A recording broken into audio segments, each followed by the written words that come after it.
Dear aspirants, subscribers, and the viewers, welcome to the IAS Mentor. This video is in continuation of what you have seen already, where I was sharing as to what is my strategy and plan and what worked for me to secure 200 marks in my personality test. Not once, but consistently it helped me in securing above 70% of the marks. And in fact, if you have seen my previous videos, I said one of the important strategy that helped me is that I was working different areas during the preparation. So first, I identified as to what is the understanding of UPSC interview, as to what is expected from the UPSC interview process.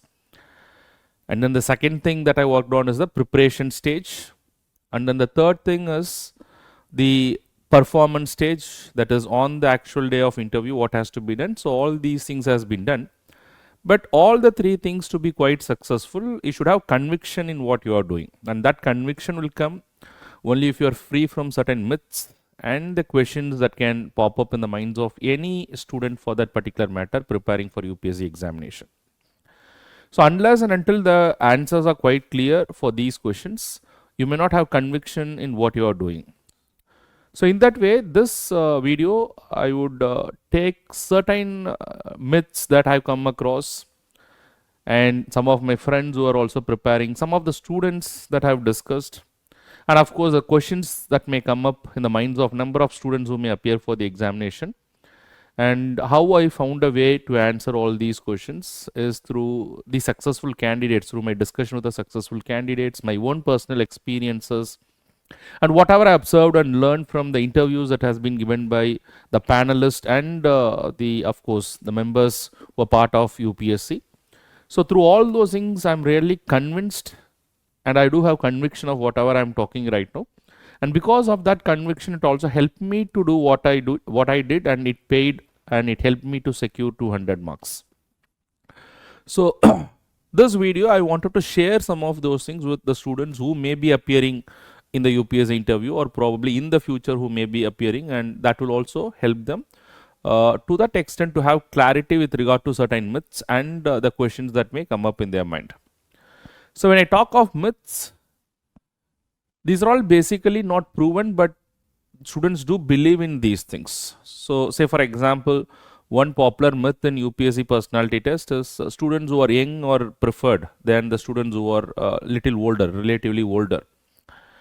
That is not the case. So do not worried about this, because suppose let us assume you are in your late 20s when you go to the interview, or probably if you are in your early 30s also when you go to the interview. So the board is not going to be biased. If you see the interview notification, the UPSC notification itself, it clearly says that there's a board of competent members who are unbiased in nature. So they are not going to be biased just because somebody is older, because they do understand that the UPSC examination is very subjective. It might be someone has entered into the preparation only in the late 20s. So all these things is not going to affect your performance. So what you'll have to focus is that you should not think about these things, and which may create a negativity when you go to the interview. So rather than thinking about all those things, your attention and focus should only on preparing for the examination and how to deliver what is expected from the interview process. The second thing is probably the candidates specifically who are speaking in English language in the interview will be preferred over the students who can speak in the other languages like Hindi or any of the other regional languages. Again, that is a myth. Yes, of course, you should be good in your communication. You should be able to express whatever you want. But it is not to say that only students who speak in English or only students who communicate in English or who give the personality test in English are preferred over the other candidates. That is again a myth. And there's a lot of other myths. Say for example, some boards are favorable and some boards are unfavorable. Then this puts a lot of tension in the minds of the people. So in fact, the UPSC interview is not biased against, or it is not that some of the boards are biased and some of the boards are giving some special attention or special marks. So you don't have to worry about all those things. This is completely that you can ignore. And apart from that, there's also there's a myth that students who are with less attempts are preferred over the students with more attempts. So again, that is not the case. So that is also something you don't have to worry about. So these are all myths probably that you should not be concerned about. So remove all those things. What should be our focus is only on delivering well in the UPSC interview, and for that we should know what is expected, and we should focus only on delivering that during the personality test. So remove all these myths out of your mind and start focusing on how to deliver what is expected in the personality test. So this is something that I wanted to convey. But apart from that, a lot of questions do come in your mind. So some of the questions that I have encountered and some of the questions I have encountered through my discussion with my friends during my preparation time, some of the questions that many of the students have asked me. So based on that, I picked up some popular questions. So probably I thought that there should be some element of clarity. And again, the answers that I'm going to give today is not only based on my personal experiences, but based on my interaction with many of the successful candidates, my own friends, and of course the reply which is given by senior panelists and the UPSC members by observing their interviews and all those things. I've consolidated this reply, and that is what I'm just presenting it in today's video. So one question that I want to discuss is, what about the hobbies? What should be my hobbies? Now this is a question that should be asked even before you fill the DAF, but in case if you fill the DAF, then now you cannot do anything about it. But in case if the students are going to fill the DAF probably in the future, not for the coming UPSC interview, but probably maybe in 2026 that you are planning to write the examination and then subsequently appear for the interview, then in that particular case, how your hobby should be something that you are capable of talking about it. Hobby should be something that you are doing it and where you can talk about it. So that is what is very important. There's nothing which is called as a good hobby or a bad hobby. It's a hobby for and the hobby could be different for different individual, and that individuality will be respected by the board. But what is very important is, will you able to speak on that particular area, whatever you are putting. And it is also very important that it needs to be very specific and pointed. That is very important. Say for example, so suppose let us assume that I want to write a hobby. I can write a hobby as something which is what is called as reading books. So reading books is a very generic hobby. So you are exposing yourself to a lot of questions. Now instead of that, you can write reading books of a specific author, or reading books which are non-fiction in nature, or only fiction books. In that, as I already said, specific author. So in this way, you are restricting yourself to the area where you wanted the panel to ask you the question. So this is, I think, that the thought process you have put in, and based on which you will have to do it. But in case you've already filled it, then try to prepare on those areas, because this is an area where UPSC can definitely ask you a question. The second question that that also came to my mind and also a lot of students might encounter this particular problem. Is it okay or all right to say I do not know when some question is asked to me in the board? Of course, when you do not know an answer, you will have to accept it, and that will be appreciated by the board. Do not ever hesitate to say I do not know, in case if you are not aware of it. I'm not saying that you should do it always, but in case if you are not aware of it, it is better to accept that, and that will be appreciated by the board. And the other way of answering such question is, probably you have some fair idea, probably you are not very clear whether it is right or not. Then probably you can ask the board about this. You can tell that probably you are not very clear about it. Probably you can take a chance. You can take an educated guess, provided if the board may allow to do that. So you can seek the permission of the board, and if the board allows, then probably you can answer. So it depends upon the board. Sometimes they may allow you, sometimes they may not allow you. But this is how probably you can approach such questions. So there is absolutely nothing wrong. And my own personal experience is that I've said at least that I do not know the answer for 3-4 questions, and still I was able to get 200 marks. So as I already said, marks are not awarded just because you have answered all the questions. Marks will be awarded whether you are able to display the qualities that is expected during the personality test. The third question that I wanted to discuss today is how to answer if the questions are put on government policies. Now this is official on UPSC agenda, that they do not ask questions which are political in nature. They try to avoid questions that is political in nature. But sometimes the questions may not be completely political in nature, but it might be related to probably some government schemes, probably some controversy that is happening. So in these cases, can I be critical of the government policies? So that's a question that might come in everybody's mind. So here the way that you can approach those questions is probably that whatever may be the government scheme, there is a lot of positives. So first you can approach the question in such a way that you talk about the positives of the scheme, because any government for that particular matter, their idea is to ensure what is called as a welfare state. So the policies are intended to provide some welfare. But yes, every policy might have the other side also, might be some criticism is also there. So how do you tackle such question? You start with the positives, and if you really have some criticism, which means that there are a real criticism, then in that particular case you don't have to own those criticism, but probably you can put it in such a way where there are also critics who criticize the policies on so and so ground. If you feel that they are real and genuine criticism, you can also put it across in such a way that there are criticism to this as well, and you don't have to take a stand unless and until they ask you to take it. Probably you talk about the positives, you talk about the criticism, but without owning those criticism, but you make sure that you are aware of those criticism as well. This is the way that probably you can approach such questions. All right. So this is how you can approach, especially when it is asked about a government schemes or policies. Now, the next thing is, how do I prepare my DAF? So that is also a question that has been asked by a number of students, which I already discussed in my previous video, that each and every single word that is given in the DAF becomes very important. So in fact, you have to be very sure of each and every single word that you put across. So you should be thoughtful, it should be mindful when you fill the DAF. But for students who might be appearing for 2025, if you already done that, there's no need to think about all those things, what has happened. But for the students who may do it in the future, it's very important that you think about each and every single word that you write in the DAF. My personal experiences, do not even put a single word that you're not sure of. Do not put even a single word that you have not done it. So it is always better, even if it is very simple, try to put only the things that you have experienced, only those things that is part of you, so that it becomes very genuine when you talk to them. Because the members there are so senior, everybody has got almost 40 to 45 years of experience, and there are 5 members put together around 200 years of experience. Anything that you can fake will be easily found out by the members. So better that you don't do it. That is what my suggestion, and it has really worked well for me. So it is not that you'll have to put a lot of big things in your DAF, nothing like that. It has to be as simple as possible. The more simple it is, the more simple the questions will be. The more complex you make your DAF, sometimes the questions can also be more complex, because the questions are to be directed from your DAF, asked from your DAF. So why to make it unnecessarily complex?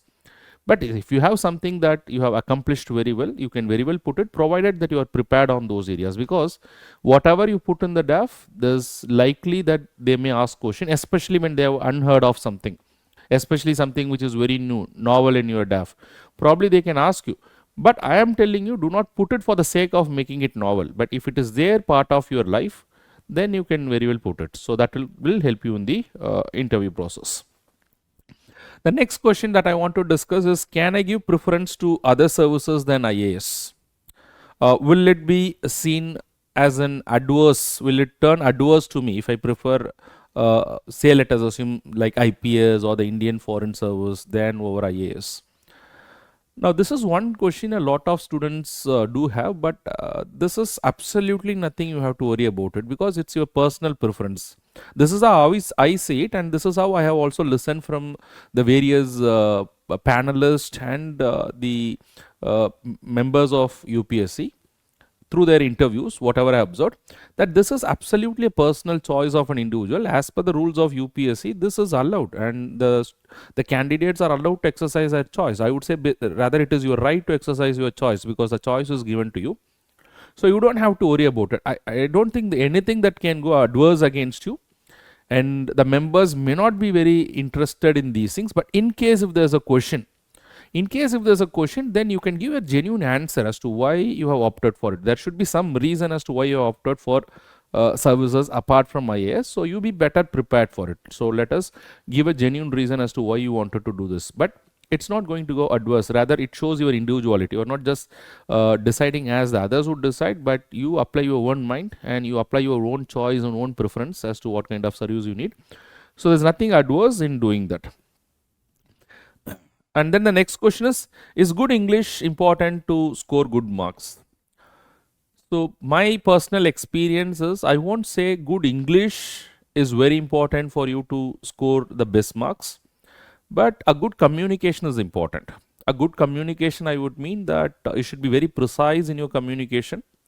You don't have to use a very hi-fi vocabulary when you speak to them. A simple words, simple language, probably, but you should be able to convey what you want. Very precise in terms of your expression, that is very important. Very precise, which I mean that you don't have to speak any unnecessary words. Very precise in terms of your communication, and probably the clarity in your thought should be reflected in whatever you say. So I think these basic things will get you through, irrespective of the language that you communicate. Be it Hindi, be it English, be it any of the other the regional languages which is allowed as per the UPSC rules, it's not going to make any difference as long as you stick to these basics. So that is my understanding, and that is what has been said by most of the panel members as well. And the next question is, what should be done with regard to the dress code? So this is something that I already discussed. UPSC, as a part of the rules, it does not give any specific dress code, but make sure that the dress code is dignified. Make sure that the dress code is elegant, whatever you wear. Make sure that it is simple. Make sure that that the dress code with which you go is acceptable form of dress code for any officer to wear. So that's the only thing that you'll have to keep in your mind. Then I think otherwise UPSC does not have any fixed dress code in this particular regard. So whatever you are comfortable, whatever is elegant, whatever is simple, and whatever is dignified, so that is the way that you can go there. How relevant is mock interviews? That's the next question that I want to discuss. How relevant is mock interviews? I would say mock interview plays a very important role in your preparation, and of course how you will do in the real UPSC interview as well. So why and what are the positives of mock interview? If you see, the mock interview puts you in a similar situation, or you are able to simulate probably the UPSC experience there. I wouldn't say that it might simulate the same experience of what you may have in UPSC, because my personal experience itself is that whenever I have gone to the UPSC board, it has been the most cordial members. So the same kind of cordial environment I have not felt in the mock interviews, because at times I have found that I have been bullied in the mock interviews, but maybe purposefully they are doing it. But when you go to the UPSC interview, I have never felt that experience. The members were so cordial. The members wanted me to speak. The members helped me in certain areas where I was not having the answers. So they were very cordial in the way that they asked the questions. Probably that is the only way the board also recognizes that they can make me talk, or any candidate for that particular matter to talk, and therefore they can assess the various personality attributes, and therefore they can judge any candidate for that particular matter, and based on which some marks can be awarded. So when I talk of mock interviews, the mock interviews may not exactly simulate all those things sometimes, but what the mock can help you is to think on a random question, because this also requires some kind of experience. How would you take up a random question? How would you take up an unanticipated question? So how would you control your nerve under such a circumstances? So these are the things I would say the advantages of mock, but the mock does have its side effects. One, as I already said, that sometimes the mock may not turn out to be cordial, and sometimes it may have some negative effects on the candidates. Sometimes the feedback which may be given by some of the mock panelists may be very adverse, and probably for a new student or someone who takes it very seriously, it might have an adverse impact upon the candidates. So all that I will say is that go to mocks, but always take the feedbacks and other things which is given by the mock interview with a pinch of salt. You don't have to take it to your heart. You are the right person to judge yourself. Suppose you feel that certain feedbacks are good enough, you can take it, you can work on it. But if you feel that some feedbacks are not appropriate, you can leave it there. Don't take it to your heart, and do not ever let that to undermine your confidence. That is what is very important. So if you have this in your mind, probably the mock interviews can add up to your performance. And especially do not take any mocks maybe last 1 week, probably before you go to the UPSC interview. So this is personally I have practiced. I have not gone for any mock at least 1 week before my UPSC interview. So in order to avoid any kind of negative effects, probably the mock, it may go well also, sometimes it may go wrong also, but I do not want to have any hangover of that particular mark in case if it is adverse to be reflected in the UPSC interview. So this worked well for me, and so if you think in the same way, probably you can practice that as well. What is the relevance of certain qualities, which is also called as the officer like qualities? Is it very important that a candidate appearing for UPSC interview should have all these qualities? So I've listened to some of the interview given by the UPSC panelist. So as per the official communication of UPSC, these qualities are not seen exactly. There's no official communication probably, or there's no official rule which says that students have to be seen on those qualities based on which the mark has to be awarded. But however, again, say let us assume two candidates are there who are equally doing well in all the parameters. So there is a possibility for a student with these qualities might get the better marks. When I say officer like qualities, probably uh, the way that you enter, probably the way you talk, probably the disciplined manner which you present yourself, where you don't talk much. So these are all some of the qualities probably, although not explicitly looked for, but they may have an effect on the way that they may give the marks. So of course, yes, it is not explicitly sought for, but if you are having it, it is an added advantage. So I would say that you can groom those qualities as a part of your preparation phase, which I said that the preparation for the UPSC interview is not only after the result is declared. You should start it very early. The early it is better. So during those phases, probably you can think about these qualities, try to inculcate some of these qualities as a part of your personality. Once you integrate, then you don't have to separately work for all those things. All right. So that is how it may help. How long the board have access to my detailed application form? So that means before I enter into the interview room, how long will the board members, do they have access to my detailed application form? Are they prepared on my detailed application form? There's absolutely nothing like that. In fact, the detailed application form will be presented to them probably 2 to 3 months before you enter into the UPSC interview. In the last video, I talked about that from the waiting hall, you will be called upon to wait in front of what is called as an interview room when you go to the UPSC interview. So you will be sitting there, and by the time only the board members will probably discuss about the previous candidate, because by the time the previous candidate would have left, they'll have some discussion about the previous candidate, allot some marks to the previous candidate, and then probably they will also take your DAF and have a look at your DAF. So the board members are so experienced that they're not specifically preparing to ask what kind of questions to be asked to a specific candidate. But when you enter there, probably they have a DAF in their hands. So probably based on that, they will ask you some questions. So most of the questions are more likely to come from your DAF. And that is why I said that you should prepare on your DAF. In fact, I said that you should prepare a lot of W questions and how questions from your DAF, because once you start doing this, it might be possible some of the questions asked by the members might overlap with what you have prepared, and some of the questions you have anticipated. Okay, so in that way it can help you very much. Then the next question is how the marks are given. So again, to be very specific, I have no specific knowledge on this, but I have heard the panelists and the mock interviews, panelists and the people who are part of UPSC members who have been discussing and who have been giving some interviews where they have discussed that the marks is given on the basis of what is called as consensus. Usually after the interview is over, when the candidate walks away, probably the president or the chairman of the board have a discussion with the other members, because other members are also, the panelists are also very senior members. So and then based on the consensus, so probably they give a range. The range would be 50% marks or 60% marks, 70% marks. So based on the consensus, largely it is decided. So if you don't answer to a specific member, or if you don't impress a particular member, so you don't have to worry about it as long as you're fairly done with most of the questions. Again, not just answering to the question is what is the performance. Answering to the questions will not fetch you the marks unless and until you also reflected upon most of the personality traits that the board is looking for in a particular candidate. Alright, so before we wind up this particular session, one last question is, what is the role of luck? Is there a role of luck in the entire interview process? Of course, luck can play an important role.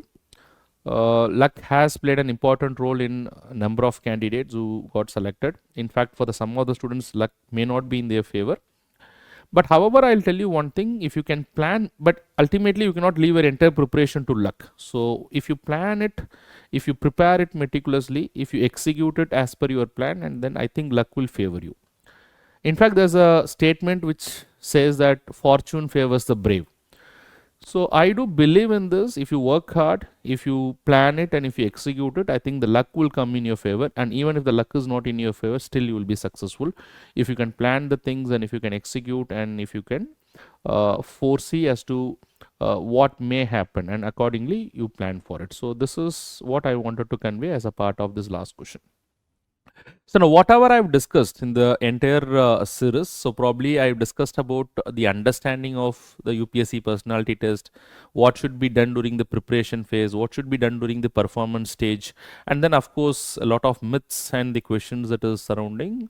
So all these was completely felt by me during my interview process, and these things helped me to do the interview well, and that's the reason I probably wanted to share this with the other candidates probably who will be appearing for the interview which is starting on 7th January 2025, and also for probably the students who might appear in the future.